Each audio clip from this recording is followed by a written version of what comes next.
I love Tatiana Maslany. I love Orphan Black. I think she is incredibly charming in this show. Which also adds to the fact that like a big plot point of the show is like no one will have sex with rich hot ladies. Like, I think honestly, incredibly stupid. I think that's like the only plot line in this that I was just like genuinely confused by. Sweet Christmas. Shout out to my birds.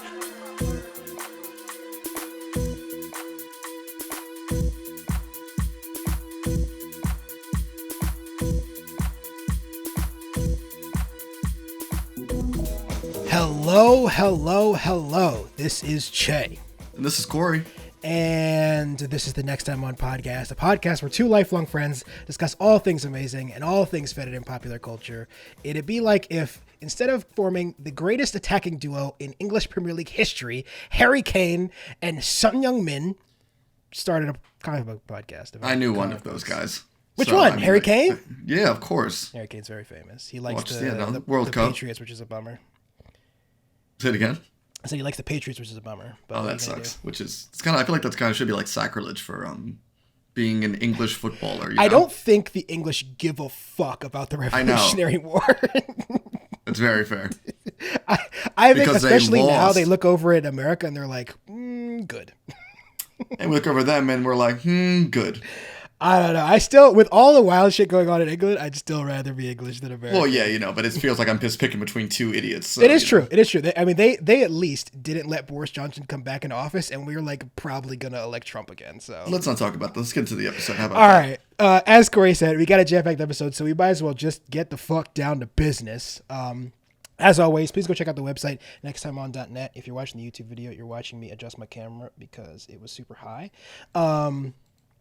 And if you haven't already, speaking of the YouTube channel, go follow and subscribe to the YouTube channel. Really helps us out. Link is in the description below. And if you're watching the YouTube channel, don't forget to like and subscribe and all that good stuff. And of course, you can follow us at Next Time On Pod on our social media networks. And what more other plugs we've got? Oh, of course, next episode is going to be our book club in both a late celebration of the TV show and a very early celebration of the movie, but so be it. We're doing the first volume of Miss Marvel by G. Willow Wilson, and coming later next month is going to be Avatar by James Cameron, which I fully expect to make like a few people really mad, and then a few people won't care because that's how most people feel about Avatar, is they don't care. And yeah, that's all the plugs for today. Even though obviously House of the Dragon ended and Black Adam dropped in theaters, we'll be talking about neither of them because fuck you guys, I guess. We'll be doing the new sci-fi show, The Peripheral from Amazon, new comics from DC and Image, and the contentious first season of She-Hulk. Did I get everything, Cory? I think so. I think we'll get Black Adam in at some point, guys. But will Che have to watch Black Adam? Because if he doesn't have to, he won't be doing it. Che is once again letting down our audience and what we initially built. No. Let's be very clear. Comic book fans don't like these movies either, right? No, I think the movie's actually doing pretty well. That can't be true. How is that possible? I don't know. It's the worst movie of the decade, Cory. Don't you remember? Yeah, apparently. Yeah, honestly, that's the worst movie of the decade. This guy is like, that has to be I've seen some shit in the last 10 years. I've seen some shit this year. So. I've seen some abysmal fucking movies. Yeah. But let's do it. Let's jump into it. I'm gonna go first for the elevator pitch. Also, we're not going to talk about Superman being Henry Cavill coming back. I mean, everyone else read it, so it is what it is. Henry Cavill's back as Superman. Wasn't that like old news though? Didn't we sort of? No, it just was officially came out. Like 2 days ago. I guess I just assumed he was definitely coming back, and then I did see a headline that was like Henry Cavill says he's coming back as Superman, and I just apparently assumed... the old DC showrunner, whatever you want to call it, was very anti Henry Cavill. And was trying to keep him away from the role. So yeah, what a weird guy to be anti. What a weird hill to die on. Yeah. Well, but also like Superman's like one of the he's one of the pillars of your movie studio. It's fucking Superman. Right. Very weird. All right. No wonder they were struggling. Well, should we talk about James Cameron news a bit after this? Do you mean the James Gunn news? Sorry, James Gunn news? Gunn, not James Cameron. Sorry, you got Avatar on the brain. I don't, but I have his name literally right in my eye line, so that's what happened there. Yeah, why not? We can talk about it for a quick second. I mean, I'm cool with it. I mean, I think it's a good idea, obviously, because the only good movie they've managed to make in the last 5 years since Wonder Woman 1 was a James Gunn movie. I do sort of not worry, but I will be interested to see if DC becomes tonally like James Gunn movies, because I feel like, at least in my mind, James Gunn seems like he should be self-aware enough at this point. I think he is. I don't know. I think this is a good decision. I think this is a smart move. I think he's, in my mind, I don't know. I feel like because I think he knows what he's working within. Yeah. And especially being charged. I mean, we've never actually seen what he's been able to do with characters where most people would know. To be honest, that is true. I think that's honestly going to be the who's biggest. The most famous character before he made the movie about him that James Gunn made a movie about? Is it? I guess it's Star-Lord, but I think technically it's Star-Lord. I think out of the Guardians movies, I think it's before, if you asked almost any human being on planet Earth who was Star-Lord before the Guardians movies, nobody would have known, right? I would have known. Yeah, it's 12 people. Yeah, I mean, hey, listen, we have a good support. We have a good support group. But no, I'm pretty stoked about the idea. Hey, listen, I mean, honestly, I just want some good movies. It seems like there's a pretty open slate with what DC can do because their Flash is no longer should be allowed. But it is still happening, right? The movie's still coming out. It's I mean, everything they canceled, they can't. I guess it's too late to cancel this one and write it off. But I don't know how money works. Apparently, I suppose what this means is that movie must be at least either one of two things, or maybe both, good or very important to their IP plans going forward. I think it's the second one because I feel like at the end of this movie they're gonna somehow hand wave Ezra Miller being replaced by an actor. So I think that's going to be a big part of it as well. And it's the perfect, I mean, obviously this is the perfect movie to do it in. It's a multiverse movie. You could easily swap him out at the end of this, which is either Ezra Miller would not be Splash after this movie. That's no, Ezra Miller probably won't have a career after this movie, honestly. I'm interested to see. Like I said, it is especially going to be interesting for DC going forward just because the two things that are very much outside of the DC tone that they've made so far is Peacemaker and the Suicide Squad. Everything else, except for obviously Suicide Squad, which got cut to shit. We don't talk about Suicide Squad. But it wasn't originally supposed to be that tone at all. No, it wasn't. So is DC going to become more like Marvel, which will piss a lot of DC fans off? There's a lot of DC fans who the thing they love most about DC is that it's not Marvel, and the idea. But because it's been not Marvel, it's mostly been pretty shit, honestly. Oh, yeah. We're in agreement there. But there are still DC fans, lots of them, who think DC makes better movies than Marvel now, today. Well, they're wrong. I'm aware they're wrong. Yeah. But I find that it's an interesting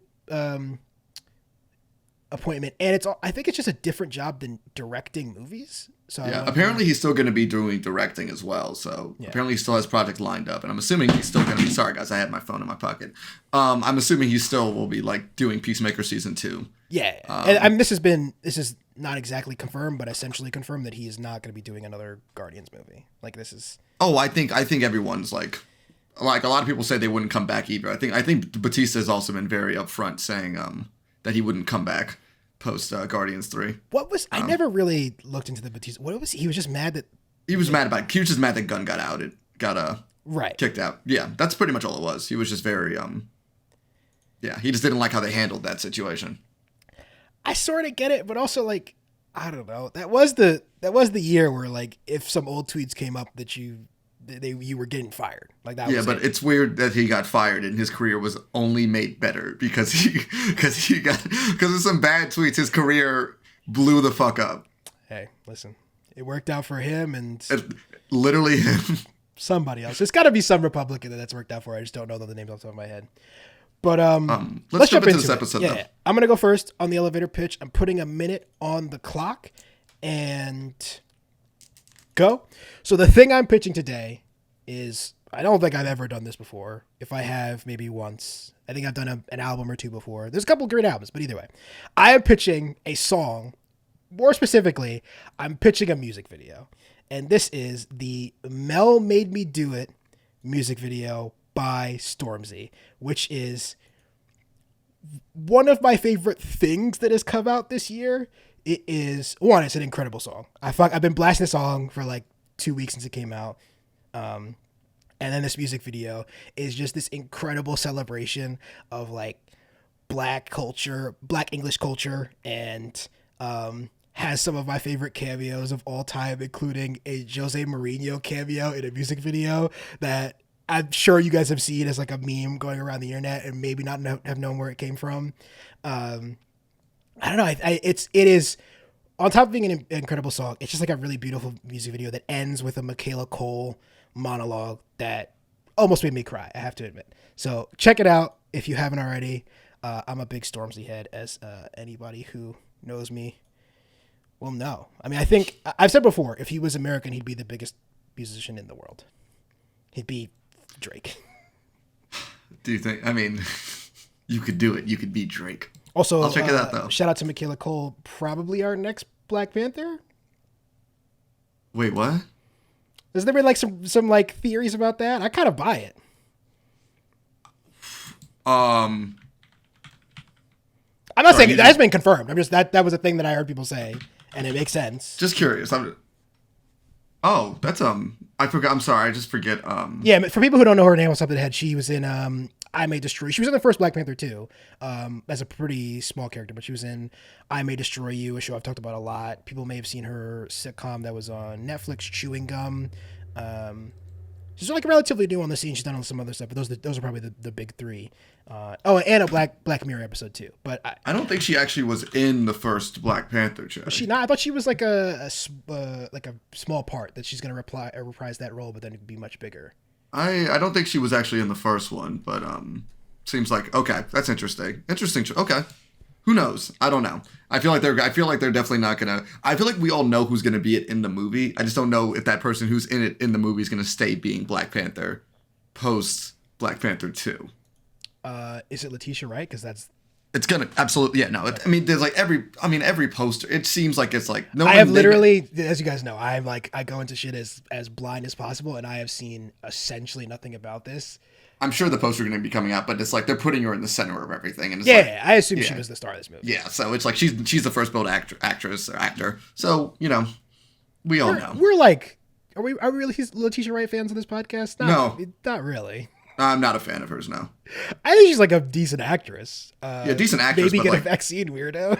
Yeah, decent actress, bad person, and stop sharing weird videos that are anti-trans. You did asshole. She do that too? That was part of it. Yeah, that was a big part of it too. So just only really heard the anti-vax thing. It was like, no, it's double down. Yeah, no, not all around, not awesome. Sick. You love to see it, Corey. Love to see it.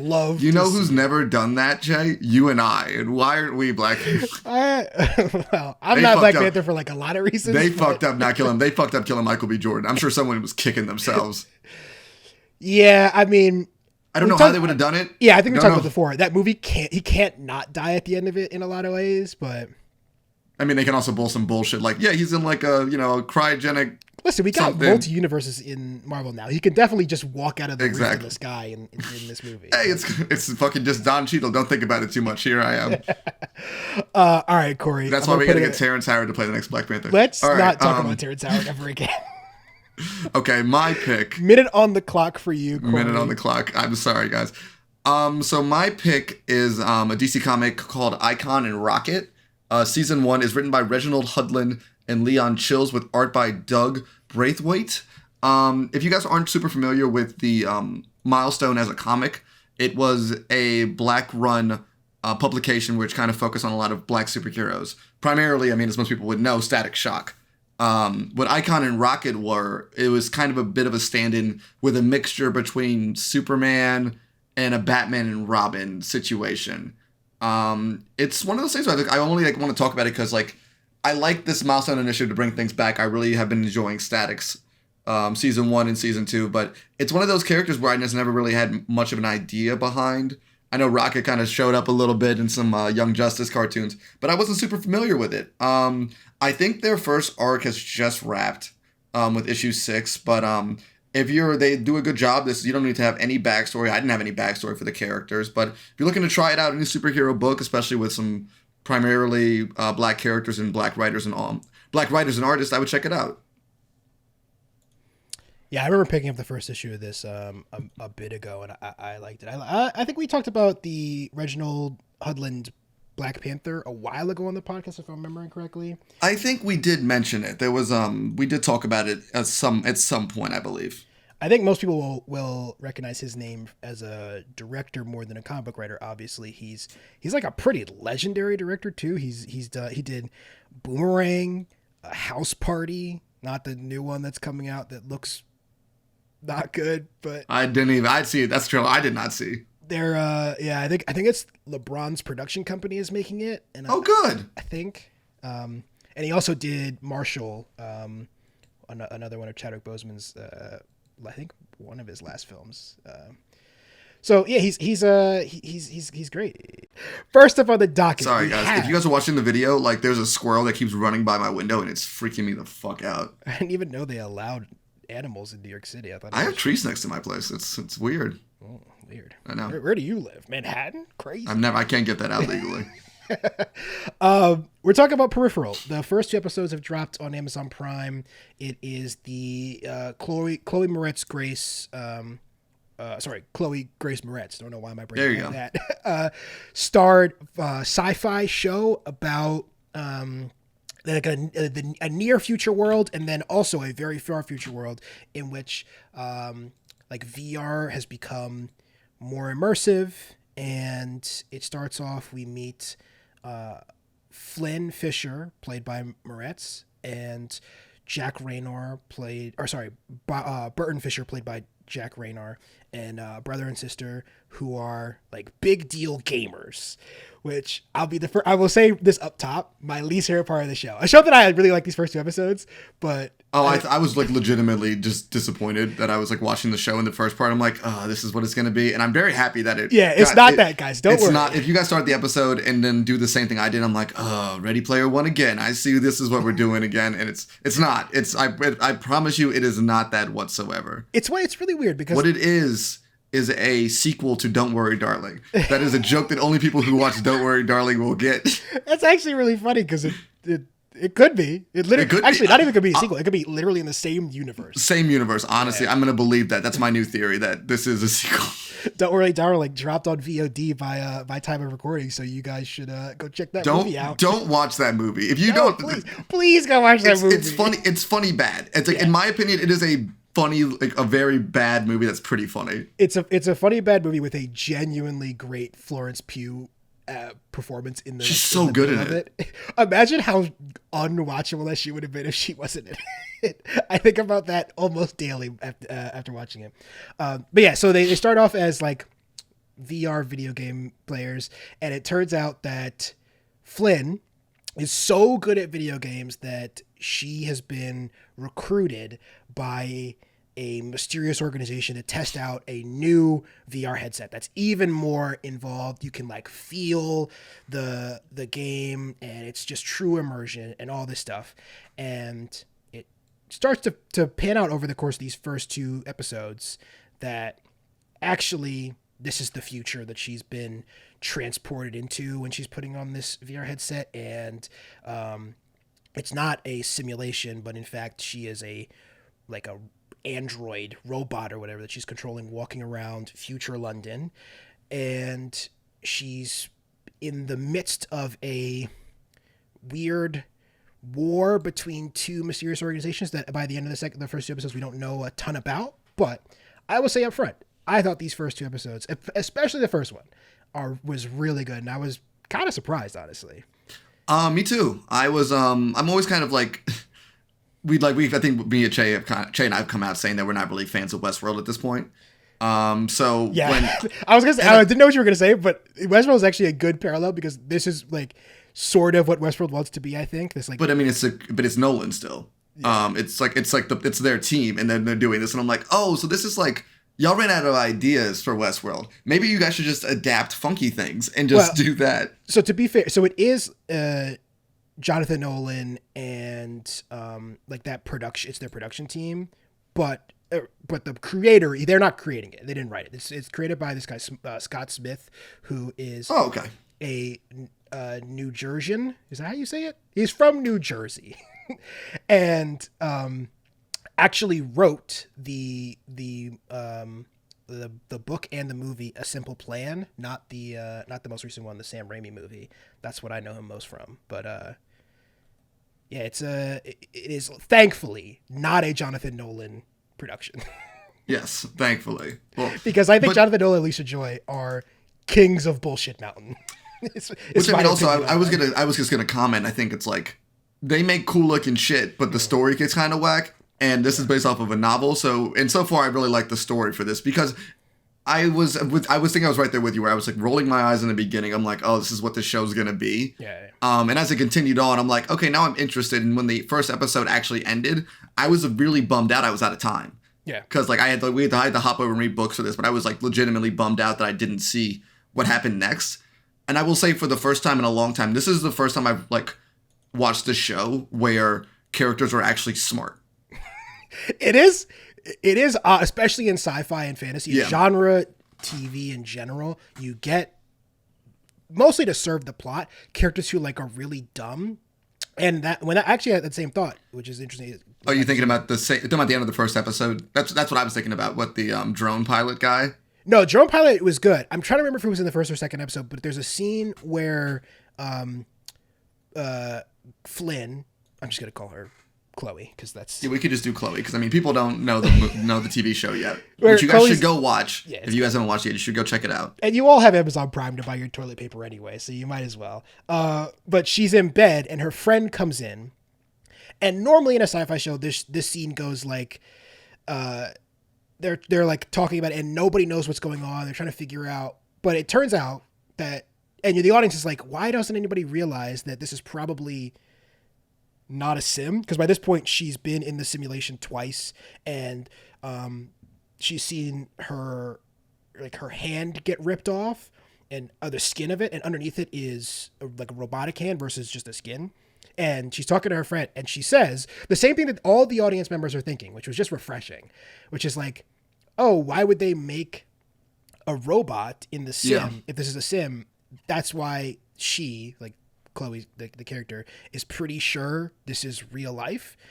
And normally when you're watching, especially like Westworld, like the whole point of Westworld is you're watching the show and you're sitting there looking at the TV going like, well, that guy's a fucking robot. Why can't anybody tell that he's a fucking robot? Every person you've met for the last 2 seasons has been a robot. Haven't you guys caught on yet? And then the whole show is about how you're smarter than the characters, and that that show really basically is who's a robot and who's not a robot. That's like most of the show. It's become everyone's a robot, which is why it's even less interesting than it was in the first season. But yeah, I found their competency refreshing in a way that me too. And I didn't really. It's not a thing that I realized really annoyed me until I watched this. And I was like, oh yeah, people in this show are good at their job, and the conflict is going to be smart people fighting smart people versus like dumb people running through walls for some reason. Yeah, just like you. And I finished these first 2 episodes. I was like, God, I can't wait for the next one. I think it's really, really well done so far. Now, there have been Amazon Prime shows that have started well and they have fallen flat on their face by the end of the first season. I'm hoping this is not one of them. I'm wondering, is this going to be a limited series or is it intention to keep on going after this first one? I don't know if there's any news about that. It is listed everywhere I've seen as a TV series, not a miniseries. But it is, like you said, based on a book that, as far as I know... Oh, it is a series. So it's based on a book called The Peripheral by William Gibson, which is followed by... book called The Agency. A sequel. So there could be maybe 2 seasons, or maybe there's more planned. I'm not going to pretend to have read this book or even have heard of it until this show. So I don't know. But it's just like it's a smart concept for a sci-fi show. Just no, I mean, like honestly, reading this, like I'm kind of curious if the book's good or not, because this is a very up my alley kind of book. But then I read this thing, the follow up. It was like, this is both the prequel and a sequel to the first novel. I'm like, I don't know if I love. I could see how in this world though that would work, when like this show is happening in basically 2 different timelines simultaneously. Oh God, it's Tenet again. It's not quite Tenet, at least. There's not going to be like looping. I still, to this day, we both love Tenet. We did. Yeah, I like Tenet a lot. We're one of the, I would say, many defenders. Some blindly because they love Christopher Nolan, but some because they genuinely love the movie, defenders of Tenet. I didn't like it the first time I watched it, admittedly. The second time I watched it, I'm like, okay, I like this now. I enjoyed it the first time I watched it, but I admitted I did not understand it. And the second time I grasped it more, but there are still parts of that movie that I think are nonsense, like the ending fight scene where there's the two armies are like fighting the What is happening there? No, it's so stupid. It looks cool, but I'm like, what great. the fuck is going on? Yeah. I still just, it's one of those things that the Nolan brothers love to do where everyone's caught on. Everyone that watched that movie, and I guess like Tenet spoilers coming up, sorry, was like, yeah, that's your friend. Like we all know that's because this is a time travel movie. So obviously that's your fucking dude traveling through time. And then at the end where he reveals, like he grabs the backpack or whatever, and you're like, oh great, everyone's finally caught up to us. It's like whatever. But I don't know how we started talking about Tenet here. I mean, it's a very similar concept, though. Well, kind of like idea where I don't know what's happening yet, but it definitely seems like people from the past are helping people from the future. Yeah. Try to do something. Unclear what. There's a great scene in the second episode, which again, like Flynn is acting as an audience avatar in a way that's not annoying, which I love. But she's literally talking to the people from the future that have created this technology and that are hiring her to help them fight in this, what it seems to be like an information war. And she just literally asks, she's like, what are you guys doing? Why? Which is, again, just like a question people don't ask in sci-fi enough. They don't, like, nobody seems to ask why for some reason.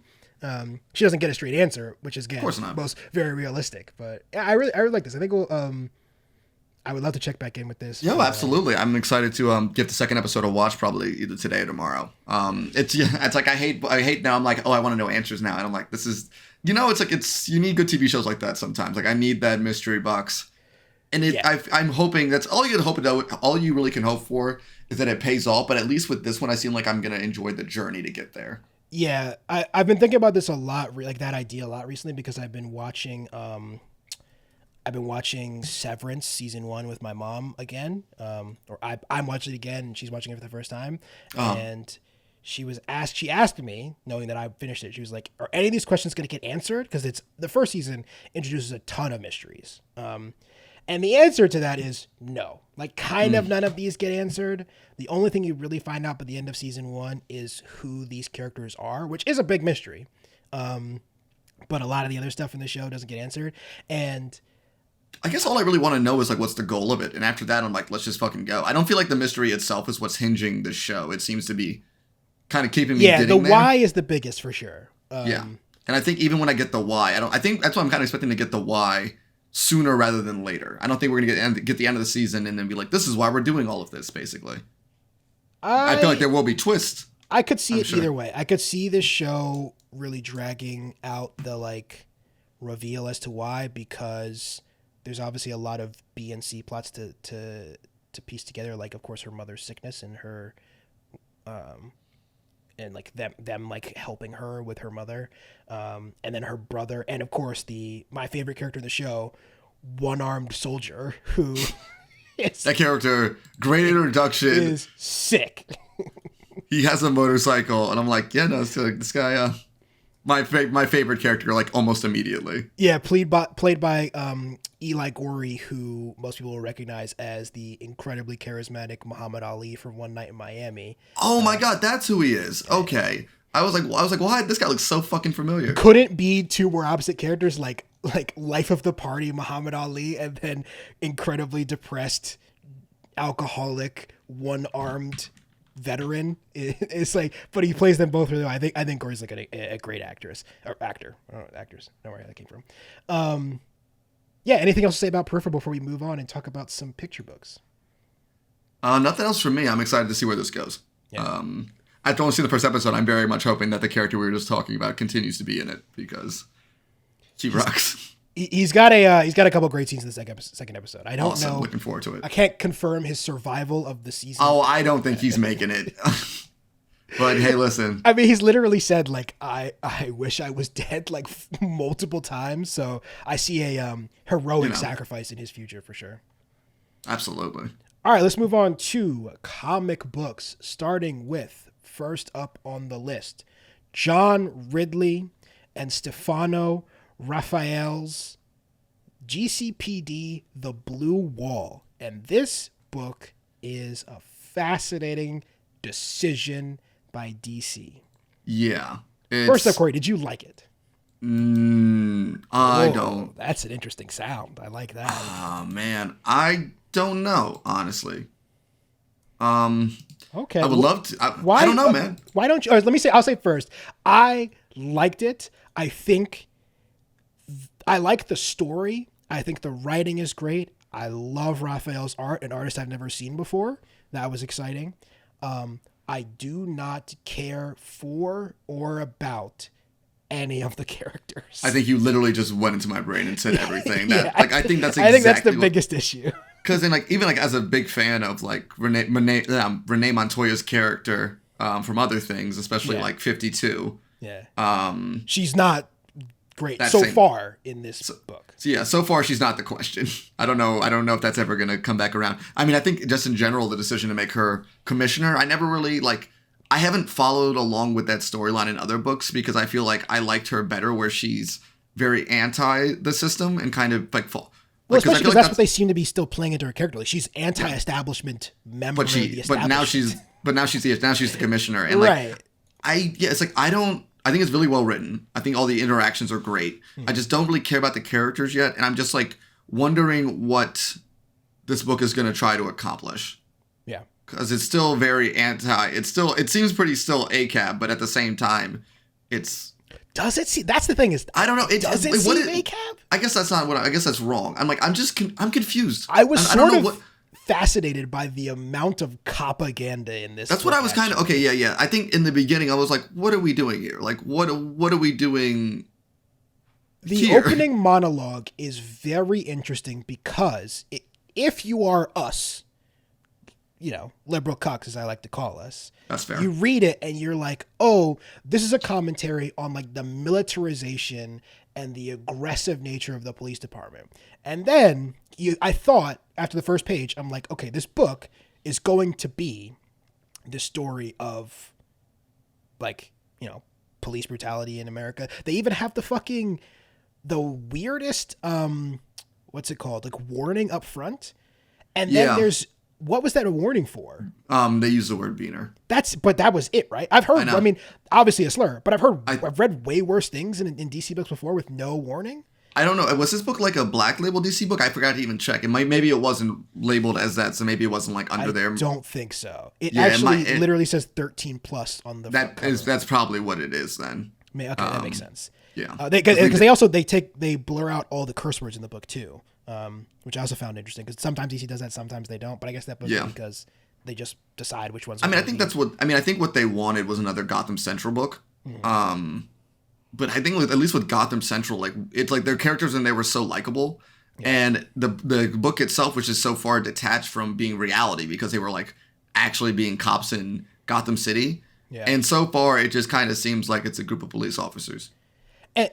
And John Ridley writing this book. So John Ridley, as a comic writer, is most famous for, I would say, I Am Batman and Future State: The Next Batman. The two DC books, obviously, but is a TV and movie writer and director who's made he wrote 12 Years a Slave, Red Tails, American Crime, the TV show, and Gorilla.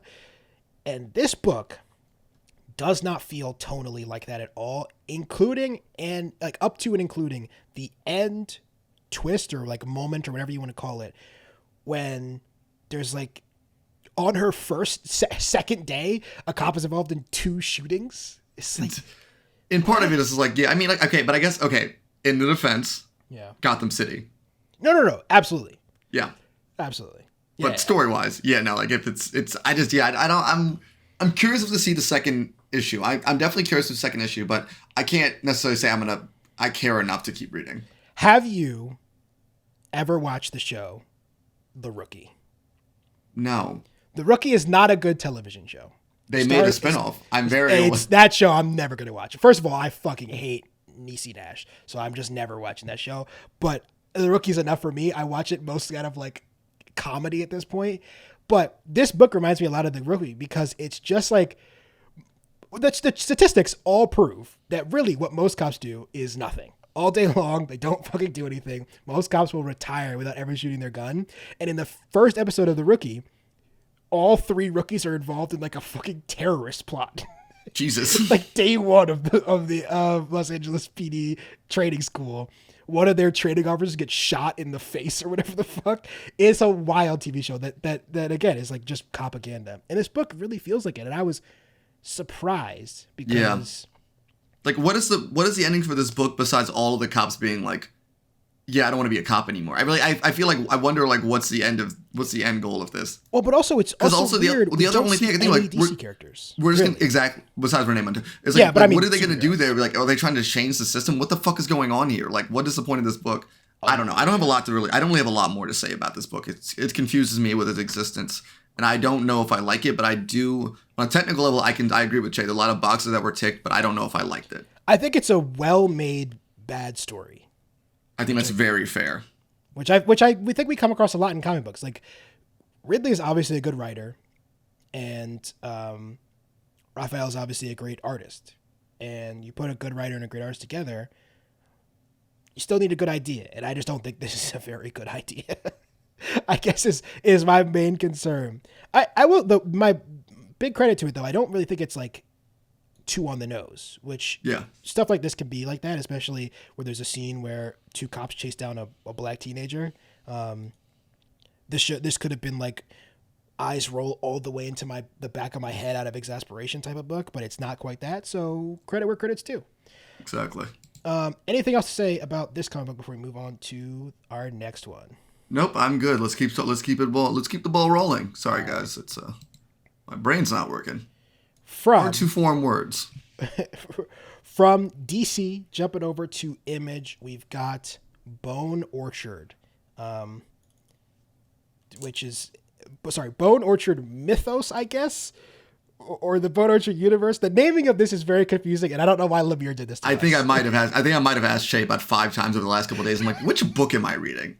So, Jeff Lemire, Andrea Sorrentino, and Dave Stewart. Obviously, if you've ever listened to this podcast or even walked by me on the street, you've heard about Gideon Falls, and this is the team that brought us Gideon Falls, and also that not very good space book from a couple months ago. What was that called again?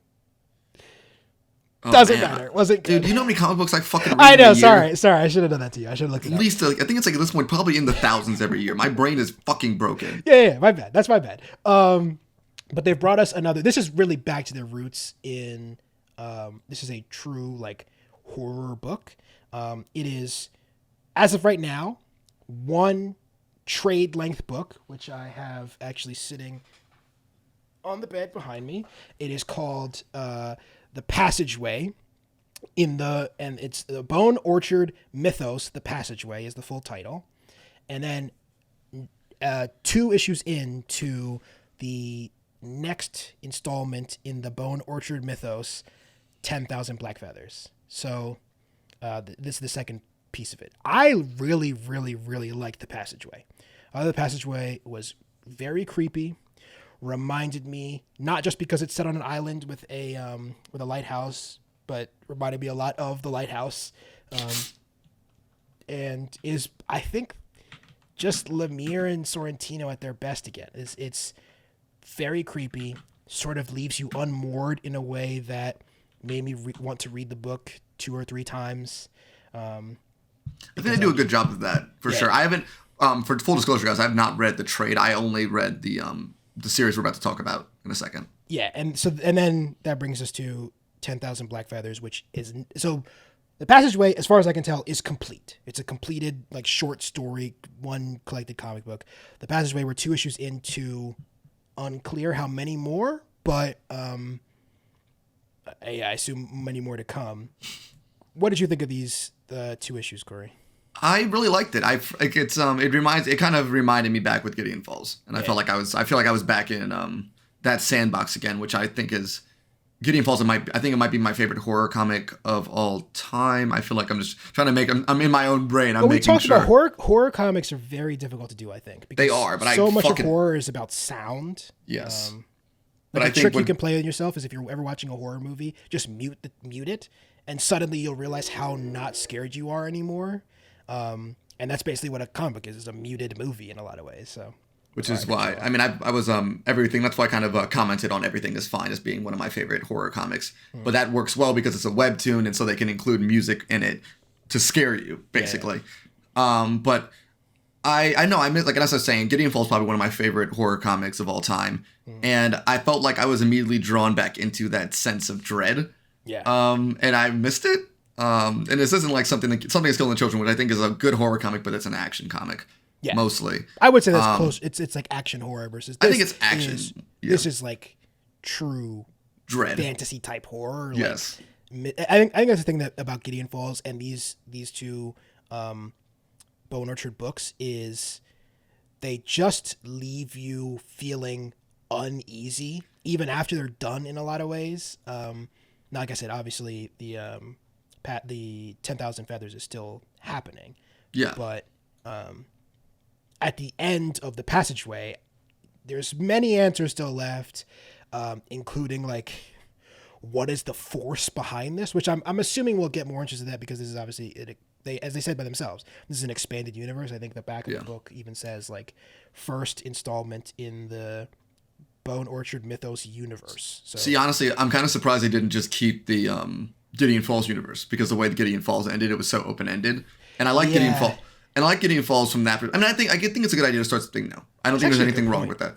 But I thought Gideon Falls was ending in my mind as a way to be like, we're going to keep telling stories involving the Black Barn in some way. Because it's like, it felt like Gideon Falls had a crossover at the end. But for most of the book, it was like different people's interactions with this thing. Now that you pointed that out, I wouldn't be entirely shocked if we get to the end of whatever this Bone Orchard thing, the plan is, and the big reveal is we actually, like, the last page turns into the Black If Barn. that actually happens, I think Jeff Lemire can legally sue us, which I just know. No, wait, how can he sue us? We can sue him. That's what. Oh, that's right. Yeah, it's our idea. That's right, Jeff Lemire. We want first. We want our rights, and both we want comic book writing gigs. Thank you. Seems like a fair deal to me. Seems like a fair deal. Yeah, I mean, especially because, like you said, this has a very Gideon Falls feel. It other than the fact that like Gideon Falls was cockroaches and this is crows.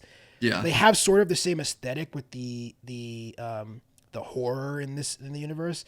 Characters walking slowly into dark rooms and stuff like that. And very much like you don't know what's in someone's head or not. Yeah. And I think especially with which I liked about the Two Feathers one. They played a lot. They showed it very, very early on with the two main characters' overactive imagination. Yeah. I love the jumping back and forth between the two. Me too. The real world and their sort of story world they're creating. It's really effective. Yeah, because I think what he also does very well is like tie in the mystery with the horror, where like you want to know what's going next. Yeah. It's a great juxtaposition because like you don't want to turn the page, but at the same time you got to know what happens next. And I think that's such a very good thing to do with a horror film. I'm sorry, just a horror medium in general, actually. Because at least like what he does is like you get the answers, but you don't get all of the answers, which makes it even worse, I think. Yeah. And I think the best part of these books is Lemire clearly has like an avatar in them. I think in Gideon Falls there was a few different Lemire avatars. In this book, he quite literally has a character who like loves all of the books that he clearly is influenced by. Yes. And he's like putting himself in these horrific situations in a lot of ways. Which I think is like a good. Yeah, I think it's a good thing for. And I mean, I think even like reading, I can't remember when Gideon Falls first started coming out. He had a little bit of a back page about it, and like one of his first short films was a guy basically who's like obsessed with like trying to find something. Like basically the main character from Gideon Falls, like he's like goes through garbage and tries to like find all these small things in order to build up to something big, even though everyone thinks he's paranoid, but he's actually very correct. Yeah. God, I love Lemire. He's such a good writer, and I love. Speaking of Sorrentino Lemire, too. So Sorrentino, I showed a couple of his pages, which I think this book has given him a real chance to flex his art in a way that even Gideon Falls didn't. I love the art in Gideon Falls, but it doesn't have the, like I said, the flipping back and forth between the story and the real life. In this gives him a chance to really like go all out. Yeah. But I texted you this while I was reading the second issue of 10,000 Feathers, and I don't necessarily believe this, but I'm interested to know how, if you ever ask somebody who's the greatest comic book writer of all time, and they said Jeff Lemire, how out there would you think that answer is? I think he needs another 5 years. Okay. And then I agree that it's too early. We're absolutely. I think it's too early. I don't think that's an insane thing to say because I think he's so good at like writing comic books that like aren't. He's good at writing superhero books. He's really good at writing because we talked about his Moon Knight run. Yeah. But he just does comics that I feel like I could recommend this to people if they're fascinated with that genre. And obviously, yeah. That discussion has like incredible names in there. I think I would still probably say Alan Moore. I would say Alan Moore if he didn't hate the medium so much. So I don't want to. I don't. Fuck him. He's a fucking crotchety old motherfucker. Yeah, I'm sorry. That's what we're going to be crotchety old motherfuckers. His comments on the fucking Watchmen TV show. I'm like, you're just an asshole. There's no other reasoning for it. You're just an asshole at this point. I still think his comic books are like maybe unrivaled as a. They're fucking amazing. I just kind of like at this point I'm like fuck you. I'm just kind of like sick of him as a general person. I mean, I can fucking Watchmen on my fucking thing. It's still whatever. I think for me, I think Grant Morrison's still pretty up there. Yeah. As maybe my favorite. Those are probably the two big names, and obviously the legend Stan Lee. I think he's one of those guys. He's a lot like. Actually, I was going to compare it to Hitchcock, but that's probably not fair because Hitchcock. It's not okay. It's unfair to say that his writing has not. Translate his original writing is not translated well into the modern times, but I think it's also a sign of the times, and also none of this would be existing without him. Right, I think that's the point. It's like he's in a lot of ways the pioneer of this stuff. Same with like Jack Kirby, who like I'm not gonna sit down and read a lot of Jack Kirby books probably, but his influence on everyone that comes after him is undeniable. But no, I just thought. I think Jeff Lemire has definitely like been sneaking his way into my top 5 because I think I've read at this point, or if I know he has a book coming out, I try to read everything he puts out. I mean, I'm still pulling Little Monsters, and I don't think that's one of his better works, but I still think I'm really enjoying Little Monsters. I'm loving it. I'm just saying I don't think just when I'm saying it's not one of his better works, that's the classification I'm putting him with. Yeah. Because I mean, I think like it's funny to me, like we talked about, and we always kind of bring this up, but like he just crosses so many genres, like Descender, Ascender. Then you got go all the way over to Gideon Falls, and then back over to Batman and Robin, and then like in fucking oh man, what the fuck is the name of that book where it's on a farm? I don't remember the one with the superheroes. That one too, Black Hammer. Black Hammer.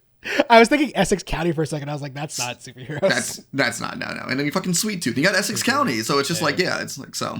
He's written so many damn bangers. He's on his way to definitely being there. And I mean, at least in modern writers, you probably can just easily classify him as being the best current modern writer. Yeah, I mean, all he needs is a Batman therapy book, and he's in there like swimwear. Everyone needs one. Everyone gets one. Literally everyone. I think it's like a rite of passage, honestly. He did do that Joker book that we were kind of pretty mid on. I remember that's the one where he with Joker, the Killer Smile. Yeah, and just I like Joker. I think I should literally have it on my shelf. I was a bit mid on it. I do not. I lied. I have Brian Azzarello's Joker on my shelf. That's what I was confusing. That book's also amazing. Shall we move on, Che? Yeah, let's move on to our last of the new comics, which is Chip Zdarsky's Public Domain 5 issues in. Corey, you want to run down what the fuck this book is about? Basically, this book is about a comic book creator who basically lost the rights to his very famous Superman stand-in, basically, called The Domain.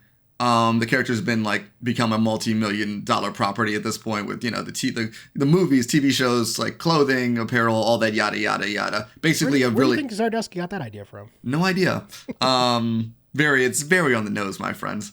But basically, we discovered at the end of the first issue that in actuality, there's an old contract written out that the original creator of it, the artist of it, who's currently living fine. He's living a very fine life. Was actually the real owner of it. And his two fuck-ups of sons basically try to help him get the property back. True fuck-ups, honestly. True fuck-ups. Like, you got, one of them is the stuck-up one who thinks he's better than everybody, has a gambling addiction. And the other one is a very sweet but completely aimless individual. Well, hold on. How sweet can you be when you're like, I think if you tattoo somebody, something they didn't request, it's literally assault. This man assaulted 2 people. That's very. But the white person. The thing white made person me- tattoo is fucking hilarious. I think undeniably. in real life, this person's a fucking monster. In Right. this comic, though, he's very fun. He's a great comic relief. But they basically work to try to get like the property back for their dad. Yeah. And that doesn't end up working out entirely because they take them to court to settle. And basically, instead of them like kind of taking forever and getting them millions of dollars, the father decides to take $600,000 and the full comic book rights back for the character. And we end issue 5 with the cast of characters, including one other character who was really looked up to the character of the Domain growing up and has been a long comic book fan, trying to restart the brand and open up a comic book company. Mm-hmm. So it seems like that's what the comic's going to end up being about, and it seems like it's going to probably be about making comics. Can I say? I just want to say one thing about the as you proclaimed stuck up son who thinks he's better than everybody else. I do think he's fucking right though. Why would you take this dog shit deal? Oh no, I don't think. I mean, like there's other factors of him being stuck up. Yeah, absolutely. I think he's 100% right in this case, though. He has the exact amount of anger that he should have, because even to get the comic book rights back, all you got was a measly $600,000. Yeah, $600,000, and just like the right to make like he said, it's basically fan fiction. Oh, it's so bad. It's like. I do think I love it that very funny that the dad was very bad at drawing comics, because I think it was like it's kind of funny you're talking your Kirby point where like I like Jack Kirby's art, but it probably wouldn't translate. I mean that man got really good and weird at the very end, but his constant stuff. It's like sometimes the eyes are going in different directions as people. Yeah, old comic book art is obviously like it's so like when in a lot of ways everyone's improved a lot. And when he sits down to draw, they were all like, "Oh, that's not good. That's real bad." Am I like a Philistine though? Because I look at it and I'm like, it looks fine to me. It looks fine, but I think the whole point about it is like this is like very much like from that era of comics, like the golden age. I get the idea. Yeah, but they looked at it and they were like disgusted. Yeah, no, I thought it was fine. I think they both were just like, I guess. You could definitely sell that comic book with that art. Again. No, it's like you could, but I feel like if you know, and then it is what it is. But yeah, no, I mean that's like kind of the comic book so far. I'm enjoying it. I kind of like the way I didn't know where the series was going to go from the beginning. I thought it was just going to be like a long, drawn out court case. But I'm interested because I mean I do like things about making comics and like that whole industry and stuff like that. So I'm interested to see where Chip takes that, because I do. I'm still subscribed to his like newsletter, which is basically like reading somebody who's done a line of cocaine and then wrote straight. So he is one of my favorite like someone making comics newsletters. I love the tone of this book. I find really interesting because it's just like it's like a dramedy in a comic book, which I've never really seen. I don't think it is like what Chip's humor is very like absurdist and out there. Yeah, and so like sometimes you're like this is silly, and then at the other times it's just like it's kind of like hard to figure out like where like when I'm supposed to be feeling these certain things just because of tonal shifts. Yeah. But yeah. I don't think I have a lot more to say about the public domain besides that, really. I think, like you said, it is quite on the nose in some ways that it turns me off at points, but I am enjoying it. I do think the like villain characters in this book are ridiculous. The brother and sister, one of which was the original writer, and then the other who was like the head of whatever it is, the film department now at was it Domain Comic Books? I think so, something like that. Yeah, it's they are like I think really caricatures of people, including up to the scene where he comes back to work to start writing comic books again because he's afraid that this guy's new comic books that he's writing are going to be good, and he overhears a bunch of people talking about how he's like washed up. Listen, I like you said, it's not supposed to be subtle at all. No, at all. I do wish at some points it had a little bit of subtlety, because it's clear, which I think we talked about in the first issue. It's kind of interesting for me that it's coming from a guy in Chip who I don't think has had any of his stuff adapted into movies and like hasn't actually had this experience. For somebody who has been so prolific over the last few years, hasn't had any adaptations to have gone through this. But I'm sure he's seen friends get fucked I think over. it's probably friends, and also like a bit of like, what would like you tell the story about, like what is your like not revenge fantasy, but like the vindictiveness of being like, at least to me, it's like the Bob Kane and Bill Finger thing. Mm-hmm. Like if they both were real and then you kind of were able to get the whole like Bill Finger actually being like, oh, you actually had the rights to this character and kind of seeing like, what would you do with that story? But then imagine what he did with that story is get less than $1 million and I mean, I think that's what start his own comic book company. I think it's a thing. That's I think it's part of the frustration though with like artists, friends, and stuff like that, where they're not really in it for the money. But it's like, dude, you got to get more capital than $600,000 to start a comic book company. I think it's fair to be like, I'm not in it for the money, but no, he needed money for this, right? Like, that's the thing. That and also, then why go through this if you're just gonna not? I don't. I think the mechanics of that part of the story is not entirely. I don't think very successful, but it is clearly just like a method to get us to what is the main plot of this book, which is this hapless family and their two like weird neighbor and fired PA of their enemy to start a comic business. I'm interested to see what issue 6 looks like. This is obviously a real turning point for the book going forward. So I'm looking forward to it as well. That's what it looks like. Should we take a break, Corey? Yeah, take a quick break. The girl's a problem. Lawman said they keep looking for her. Something about her brain being all special. Important to the Alliance brass. Sooner we dump them two, the better. Suppose so.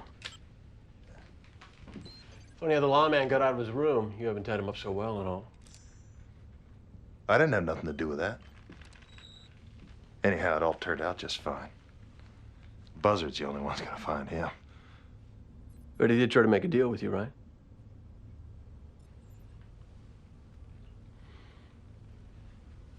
How come you didn't turn on me, Jane? Money wasn't good enough. What happens when it is? Well, that'll be an interesting day. Imagine it will.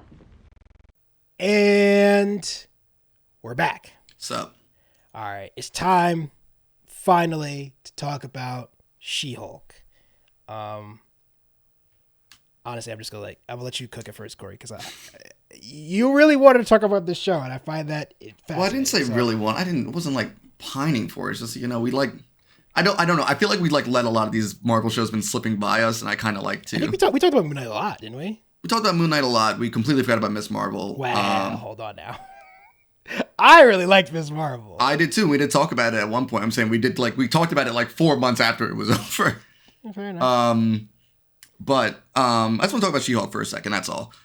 Because I liked it, and I thought it was a very fun one. Like I really liked it. I thought it was a really fun week-to-week show, and very different from the other Marvel properties because I was surprised how much it kind of was a procedural. To the point that like at the very end of the show, even the end of the first season, it kind of like the plot really wasn't what we really were supposed to be doing here. Yeah. Essentially, and I thought that was a pretty bold move. But in a sense, I kind of really liked the last 2 episodes, especially the last episode where it just kind of went insane. Yeah. In a sense. And also I was just kind of happy to see my friend Daredevil again. So the last episode is very, I think for people who aren't familiar with the book, although they pointed out again in the show that this is very on brand for She-Hulk. She-Hulk has been doing the like breaking the fourth wall, tongue-in-cheek, turn-to-camera thing since like before Daredevil was doing it. So Deadpool. Sorry, Deadpool. It's okay, I just mentioned Daredevil. Yeah, no, yeah. So this is not like, I think there's some people who accuse the show of like stealing from Deadpool, which is not how that works, my friend. No. That would not be my criticism of this show. Corey and I differ in that I did not like this show at all. At all. I thought you said you weren't like a big fan of it. I love Tatiana Maslany. I love Orphan Black. I think she is incredibly charming in this show. Which also adds to the fact that like a big plot point of the show is like no one will have sex with rich hot ladies. Like, I think honestly incredibly stupid. I think that's like the only plot line in this that I was just like genuinely confused by. And I think to me my thing more was in people being like, oh, I don't like you now, but I was like, I could understand the whole like online dating thing being difficult, but that my thing to me was like, I was like, oh, I don't like you anymore. I'm like, What the fuck are you talking about? Yeah, it doesn't. Like, she's objectively attractive. Like, what the fuck are you talking about? That guy. Beautiful actress Tatiana Maslany. I think if anything, that's the one guy who was insane.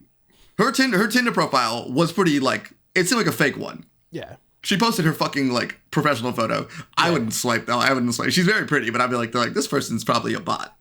This fucking Google stock image photo. Yeah, that's insane. Like, it's like this is probably not a real person that you can like if you can. Right. But that is what it is. No, I thought the show was. Here's the thing. I guess this is just a show that I'm not gonna like. It's just not for me, which is fine. Plenty of TV and movies and books and whatever are not for me. Like this Taylor Swift album might be great. I'm not gonna find out. I'm not gonna fucking listen to it. But I think the thing that especially annoyed me, like I didn't really like the show, and then the 9th episode happened, and the thing that I hated about the 9th episode is you can, but I think it's lazy writing to like lampshade your fans or your critics, not your fans, but to be like, all of the critics of this show are incel men who hate women and gather in cabins in the woods to talk about how much they don't like women and women have taken everything from them. Which, let's be very clear, that definitely much happens. of the criticism on Twitter is weird sexist dudes who hate women and don't like women in their comic book stories for whatever reason. But I also just think this show is not very good. And I think the fact that they started this 9th episode with a recap that had the twerking thing coming back over and over again was a big fucking middle finger to everybody, which is funny if I thought the twerking thing wasn't fucking stupid, and I think in total, I mean, I'm not disagreeing with you. I thought it was stupid, but I think that was kind of the point where being like, this is all very silly. And I think that, at least to me, that was the entire thing to me. Yeah. And I don't think I'm going to be able to convince you in about 5 minutes that this is a good show. This is fine. It's fine. I don't really care that people like the show. I think it's weird that there is like I think it's always weird when people get really upset when other people like stuff. But honestly, to me though, I haven't really seen a lot of internet backlash about it. Like I've seen people and the people who complain about it are the same people I would classify being like, why is there making a Muslim character?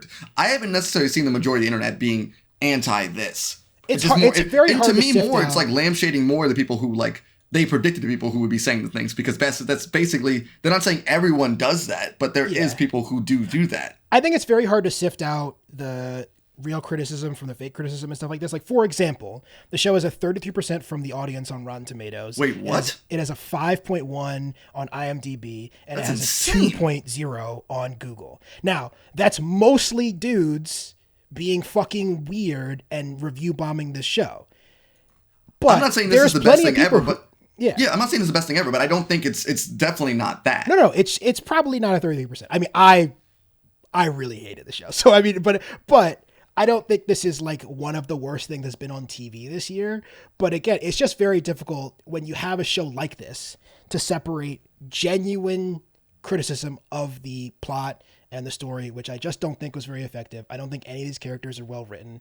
I saw somebody say, I liked all the characters. I liked the fucking characters too. I don't know. I like their friend. I don't know. This to me was just like a reminder. It's like, I haven't like watched a sitcom in a while, and it felt like a sitcom. And I was just like, oh, this is like comfort food for me. It wasn't like it was just like, I haven't gotten a show like this in a minute. Maybe I like good sitcoms. I just don't think. Man, we're just not gonna fucking agree. No, I know we're not. No, but I think that's the point. That's my point about the show. Is I just don't. I think the show is for people who aren't me, which is, and not that I am very much like a what's the word? I'm not the target audience for Marvel shows in general. I don't think.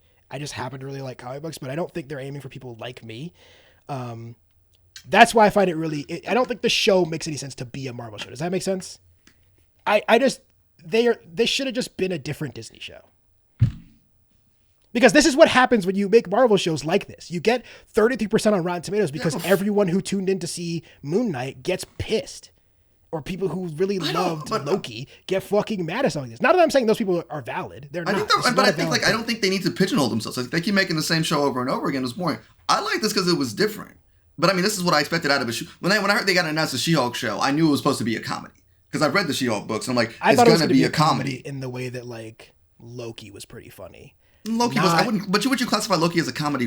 I wouldn't though. Loki was funny because Tom Hiddleston's fucking funny as shit. Yeah, but that's what I classify it as a comedy. Because I think, like, to me, that's more of like, that's Marvel humor, which I'm not saying it's a bad thing. I obviously clearly like Marvel humor, but I kind of expected this to be more of just like, as soon as I heard it, like, it's like, I'm guessing, my guess was like, this is going to be a courtroom procedural. I wasn't exactly right about it. And I think there's the courtroom shit in this show is dog shit. And I think I disagree. Okay, but that's fine. That's fine. They solved the case by being like, this guy smelled him across the room. That's fucking Daredevil though. That's Daredevil. They fucking. I mean, that's comic book bullshit though. Yeah. And that's happened in the Daredevil. I mean, that's just this is yeah. If there's a man who can smell when people are lying, that's just kind of how shit's gonna work out. I know, but and that like, shit, man, it's just like, it's stupid, but it's like comic book stupid sometimes. And I like the stupidity. I guess that's my point. Is it's just if it's I don't really this is my same thing I had with Thor. I think this is but Thor 4 was way too much though. That was a bit this way was just as ridiculous and bad. I don't think it. I think Thor 4 was a bit more ridiculous because Thor 4 had all these very serious, and She-Hulk had some serious stuff, but Thor 4 was like, we had a woman who's dying from cancer and in Gore's entire plot line. Yes, it is true that the stuff is like... This is genuinely a low-stakes show, like, overall. But then it was trying to make really high-stakes commentary about women that probably should have been taken more seriously by this show. The main plot of her character is like breaking into this very male-dominated industry and trying to cement herself as somebody more than just She-Hulk. That's interesting. The way they handled it, I think, is just bummed me the fuck out, I guess. I guess that's all it is. Is I wanted this show to be good, and then week to week I'd watch it, and it would just be bad.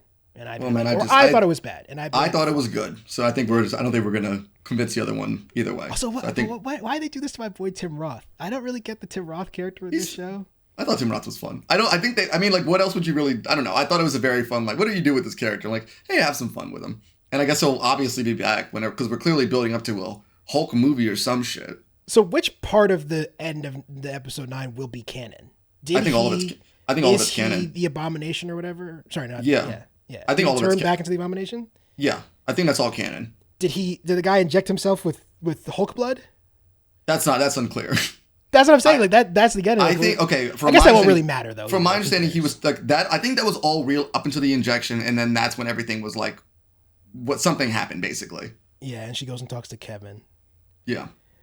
I thought that I thought that was kind of cute, but I thought that was funny. I liked her just sitting on the floor and just like lambasting a lot of other like being very true things about Marvel, which were very, very fair, and also finally someone acknowledged the X-Men on screen. So yeah, listen, it's not the worst thing I've watched all year. I won't say that. It's obviously been criticized in a way that's not reflective of the actual quality. I think honestly, if anything, to me, this is something like, for the first time ever, I just didn't look at any critics for this. I had no idea. I didn't even know the rating. Critics gave it has 85% from critics. This is like a show that critics loved, but I think a lot of that is, again, so much of the shit is just reactionary. Like, critics feel like they have to say something like this is good because at least for me, with psychopaths. That's fair. At least for me, I liked it. Not the fact that I had to agree with it. I just had a general fun time for the 9 episodes. I think that's all that really matters. If you enjoyed the show, listen. I don't want to be. My opinion should not infect yours or any of our listeners' opinions about stuff. And I think people get really weird about that. Like, I don't like a lot of stuff that is perfectly like you should love. That's fine. It's just not for me. This show is not for me. And I will be interested to see her return to the MCU. I will say that, because obviously this is not the last we'll see of her. Will she be in a serious movie next? Who knows? Are we getting a serious Marvel movie ever again after Black Panther? Yeah, probably. Ant-Man the Wasp, was it Quantumanium or whatever? That actually had, that tone of that actually looked kind of dire. It's like a big deal canon movie. The big canon movies are never goofy. It seems like that Ant-Man, at least from the trailer, seems like it's gonna be pretty big. They've said from before this is going to be like the biggest thing. Which in a way though, like honestly, I kind of like, last point, I mean, I did kind of like when I saw the trailer, I'm like, oh wait, yeah, I want like this big Marvel stuff again. Like I kind of like forgot about like one of the things with Loki too, because Loki felt big, and I kind of want another feeling like that, and I kind of feel like I've missed that in the last couple of movies. Did Loki feel big before the Kang scene though? Because I think Loki was like really contained until obviously we get the Kang scene. And That's what I meant. I mean, like that whole like Marvel feeling where it's just like, oh shit, that's some crazy shit just happened. I don't think that happens at the end of Loki. Can't wait for Loki season 2 whenever the fuck that's coming out though. But I think they're almost done. If it's ever coming out. I think it's almost done filming. Is it? Okay, good. Yeah, no, I think it's close to being wrapped. We're over a year since the premiere of that show, which is crazy to me. But all right, guys. I got nothing else to say for the episode. Che, you got anything else? No, that's it. Reminder again, next episode is going to be volume 1 of Miss Marvel by G. Willow Wilson. So pick that up and give it a read. It should be dropping like in the next couple of weeks or something.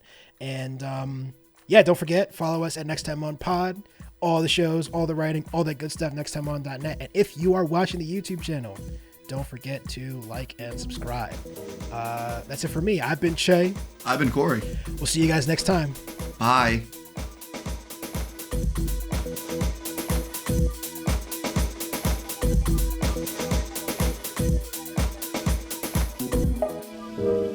Sweet Christmas.